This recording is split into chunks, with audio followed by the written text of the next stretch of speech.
हमारे YouTube channel the political person में आपका स्वागत है। दोस्तों, आज हम राजनीति से जुड़ी हुई एक ऐसी जानकारी लेकर आए हैं जो आपके जीवन को बहुत ज़्यादा फ़ायदा देने वाली है।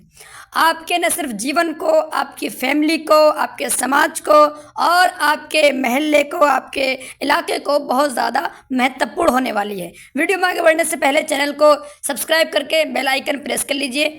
वीडियो को लाइक कीजिए, शेयर कीजिए, ज़्यादा से ज़्यादा अपनी राय कमेंट बॉक्स में रखिए। दोस्तों, जब भी चुनाव आता है, चाहे वो असेंबली का चुनाव हो, विधानसभा का चुनाव हो या फिर आम चुनाव हो, लोकसभा का चुनाव हो, हमेशा दो विचारधाराएं होती हैं। एक तरफ हिंदुत्व की विचारधारा, जिससे बीजेपी एक मुख्य उसका चेहरा है, और उसके अलावा दूसरी पार्टियां जो एनडीए में शामिल हैं। दूसरा जो चेहरा होता है वो सेकुलर अपने आप को बताता है, जिसको आजकल इंडिया गठबंधन का एक दल कहा जाता है। ये दो मुख्य पार्टियां होती हैं हर इलेक्शन में, दो मुख्य ये समूह होते हैं हर इलेक्शन में। और इसके अलावा बाकी जो छोटे छोटे दल होते हैं अपने समाज को उभारने की बात करते हैं, अपने समाज के हकूक़ अधिकार की बात करते हैं, अपने समाज के डेवलपमेंट की बात करते हैं। वो भी कुछ सीटों पर, सीमित सीटों पर इलेक्शन लड़ जाते हैं। और जब इन्हें लगता है बड़े बड़े दलों को, चाहे वो एनडीए का दल हो, एनडीए का समूह हो या फिर इंडिया का समूह हो, छोटे छोटे दलों को ये नकारते हैं, उनको तरह तरह के एलिगेशन लगाते हैं, कोशिश ये करते हैं कि हमारे अलावा कोई तीसरा ना आने पाए। हम राज्य बार आपको इसका पूरा समीकरण समझाते हैं, वीडियो को लास्ट तक ज़रूर देखिएगा। बात करते हैं सबसे पहले महाराष्ट्र विधानसभा चुनाव की। यहाँ 288 सीटें हैं और यहाँ पर जिस तरह महायुति और महाविकास अघाड़ी, महायुति ये एनडीए का परिवार है और महाविकास अघाड़ी ये इंडिया दलों का समूह है। तो यहाँ पर ये दो मुख्य समूह हैं जो इलेक्शन लड़ रहे हैं। इन्हीं में से किसी की सरकार बननी है, चाहे वो महायुति के बने या महाविकास अघाड़ी के बने। इसके अलावा छोटे छोटे दल यहाँ पर इलेक्शन लड़ रहे हैं। वो वंचित बहुजन अघाड़ी है और AIMIM है, आज़ाद समाज पार्टी है और दूसरी छोटी छोटी पार्टियाँ भी यहाँ पर इलेक्शन लड़ रही हैं। सबका अपना अपना एजेंडा है। उसी में एक अहम पार्टी है AIMIM, जो मुस्लिमों का नेतृत्व करती है, जो मुस्लिमों के हुकूक अधिकार की बात करती है। सिर्फ मुस्लिमों के नहीं, वंचितों, शोषितों, दबे कुचलों और दलितों, आदिवासी समाज की बात करती है। यानी कि जो तबके ऐसे हैं जिनको हुकूक अधिकार नहीं मिलते, बड़े समाज जिनको दबा देते हैं, जिनको संविधान के अकॉर्डिंग हुकूक नहीं मिल पाते, ये पार्टी उनकी बात करती है। अब जब इन दोनों समूहों को लगता है, जो महायुति और महाविकास अघाड़ी है, कि इनके आने से जब ये हुकूक अधिकार की बात करेंगे, समाज में जब इनका नाम जाएगा तो हमें कुछ सीटों का नुकसान हो जाएगा। तो ये क्या कहते हैं अपनी सभाओं में जाकर, ये बोर्ड कटवा हैं, इनके आने से महाविकास अघाड़ी को नुकसान होगा। अगर जीत भी गए तो 2-4 सीटें जीत कर क्या कर लेंगे, ये सब बीजेपी के एजेंट हैं या क्या क्या कहते रहते हैं। सबसे पहला एलिगेशन है कि वोट कटेगा। आप बताइए कि जब तक कोई समाज अपने लिए हुकूक अधिकार की बात करने के लिए खड़ा नहीं होगा तो उस वक्त तक उसके हुकूक अधिकार की बात कौन करेगा। महाविकास अघाड़ी तो अपने राजनीतिक कैरियर को बनाने में लगी रह गई। पिछले 5 साल में इसकी सरकार बनी, उसको तोड़ा, इसको तोड़ा, ये सब खेल तमाशा होता रहा। समाज की बात किसने की, डेवलपमेंट की बात किसने की, विकास की बात किसने की? किसी ने नहीं की। तो वोट कटेगा नहीं। अगर समाज एकजुट हो जाएगा तो उससे उस समाज को मुख्य धारा में आने का मौका मिलेगा, पहली चीज़। दूसरी चीज़ कि महाविकास अघाड़ी को नुकसान हो जाएगा। सोचिए कि महाराष्ट्र में 288 सीटें हैं, AIMIM लड़ रही है ओनली 16 सीटों पर, तो 272 सीटें बाकी बचती हैं। अगर 16 पर मान लीजिए नुकसान होता भी है, उनकी बात मान लें, तो 272 तो बाकी बची। भाई, इलेक्शन जीतने के लिए आपको 143 सीटें चाहिए, 143। हालांकि छोड़ कितनी दी आपको, 272। आपके अंदर दमखम है, इन 16 पे आपको लगता है नुकसान हो जाएगा, 272 पे कोशिश कीजिए और वहाँ से जीत कर आइए, अपनी सरकार बनाइए। किसने रोका है भाई? ये पूरे पूरे प्रदेश में इलेक्शन लड़ रहे होते तो समझ में आता कि नुकसान कर देंगे। एक एलिगेशन का जवाब। दूसरा यह है कि 2-4 सीट जीत कर क्या कर लेंगे। तो 2-4 सीट जीतकर वही कर लेंगे जो लोकसभा में 12 सीटें जीतकर नीतीश कुमार ने किया, 16 सीटें जीतकर चंद्रबाबू नायडू ने किया। आज देखिए सरकार का हिस्सा है, अगर वो मुड़े सरकार गिर जाएगी। तो सरकार गिराने के लिए नहीं, ताकि इनकी बात में वजन हो। जब अपने समाज की बात करें तो जो बड़ा समूह है, जो बड़ा दल है, वो इनकी बात को माने, इनके समाज को और इनकी पार्टी को जो हुकूक अधिकार मिलना चाहिए वो मिलते रहें। तीसरी चीज़, बीजेपी के एजेंट हैं। ये कहते हैं कि ये पतंग वाले AIM वाले बीजेपी के एजेंट हैं। इमरान प्रतापगढ़ी जो कांग्रेस के बड़े नेता हैं और मुसलमानों की आवाज़ माने जाते हैं कांग्रेस की तरफ से, इसके अलावा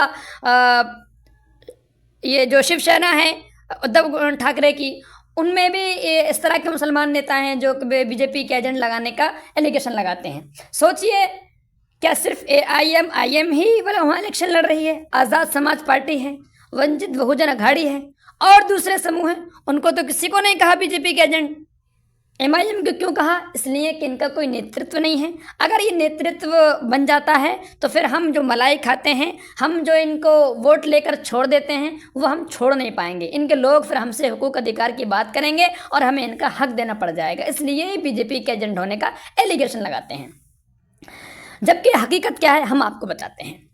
देखिए, जो कहते हैं कि वोट महाविकास अघाड़ी का नुकसान होगा, तो नुकसान नहीं होगा, महाविकास अघाड़ी का फ़ायदा होगा। अगर AIM के जो कैंडिडेट हैं वो जीतते हैं तो ये बस बात की गारंटी है कि वो भाजपा में कभी नहीं जाएंगे।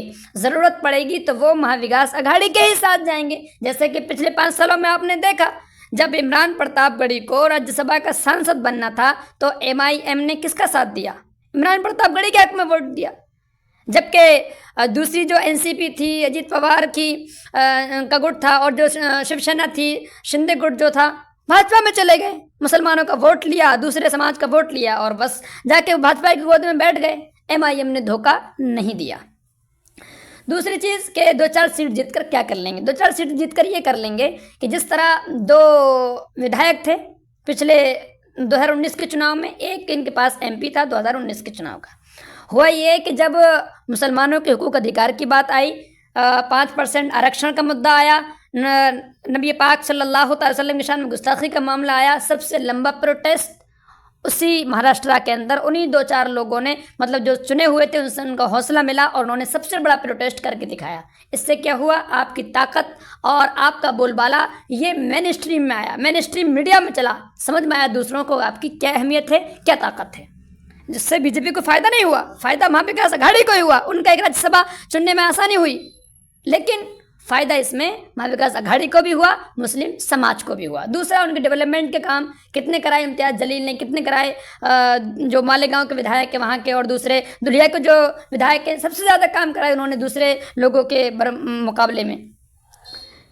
बीजेपी के एजेंट का मामला, तो ये सब फालतू की बात है। सिर्फ ये है कि मुस्लिम समाज का मसला है, इसलिए ऐसा हो जाएगा। सोचिए, आपकी आवाज़ अगर उठेगी, अभी 2-4 हैं और आगे बढ़ेंगे, अगर किंग मेकर बन गए, किसी सरकार का हिस्सा बन गए, जाहिर सी बात है NDA का हिस्सा तो नहीं बन सकते, बनेंगे ये इंडिया गठबंधन का, महाविकास अघाड़ी का ही हिस्सा। इसमें अगर कोई मिनिस्ट्री आपको मिल जाती है, कोई मौका आपको मिल जाता है, तो ये अपनी बात मनवाने में सक्षम होंगे, आपको ज़्यादा से ज़्यादा हुकूक अधिकार मिल पाएंगे। ये हुई महाराष्ट्र की बात। अब आए हम झारखंड की तरफ। तो झारखंड में 81 सीटें हैं, वहाँ 41 सीटें जो भी जीतेगा उसको सरकार बनाने का मौका मिलेगा। वहाँ पर भी 2 दल हैं, एक ये NDA, दूसरा इंडिया।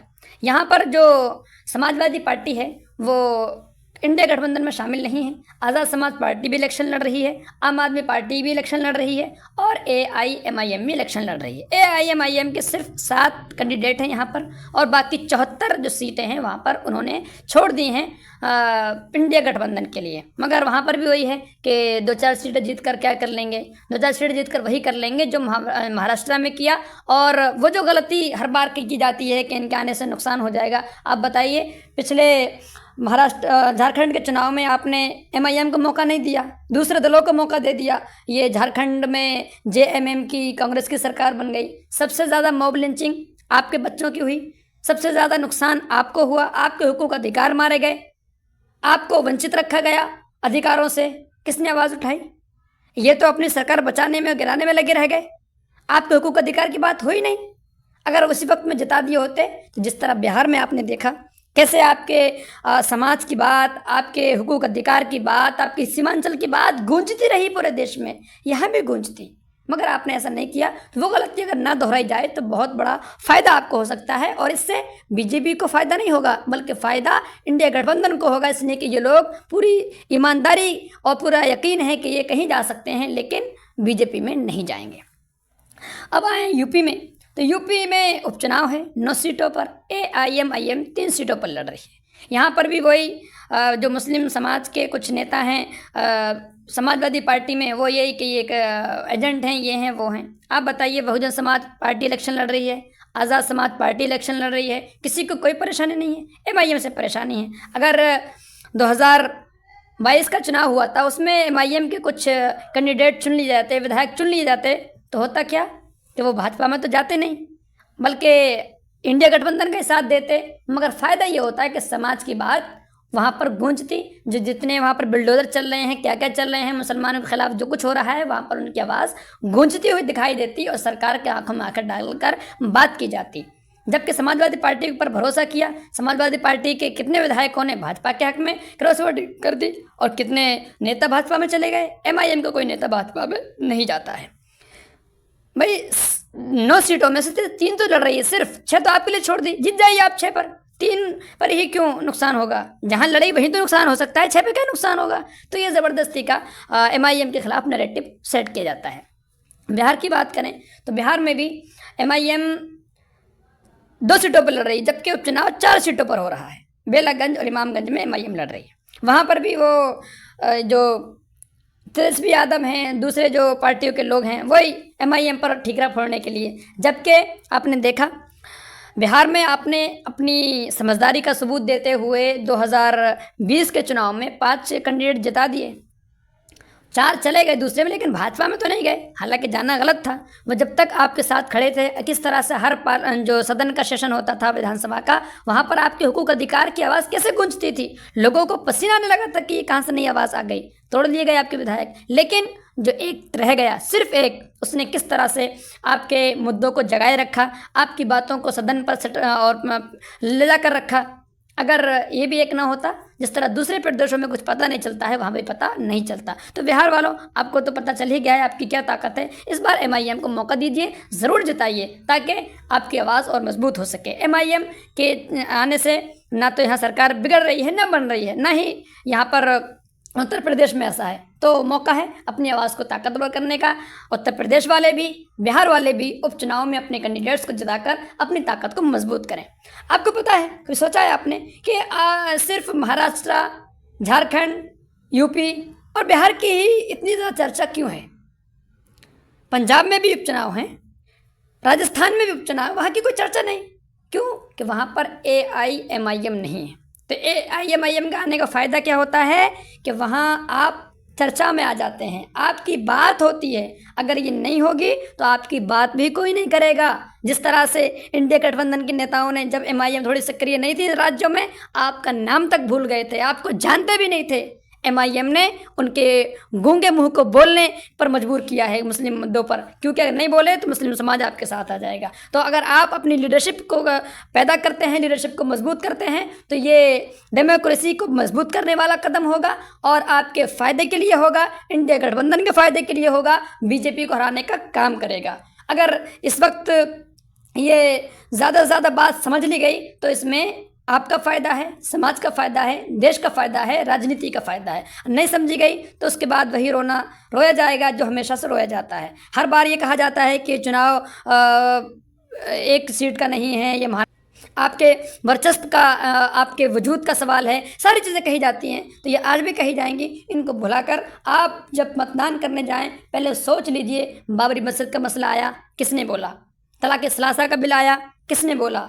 वक्फ बोर्ड का मामला आया, किसने बोला? मॉब लिंचिंग होती रही, किसने बोला?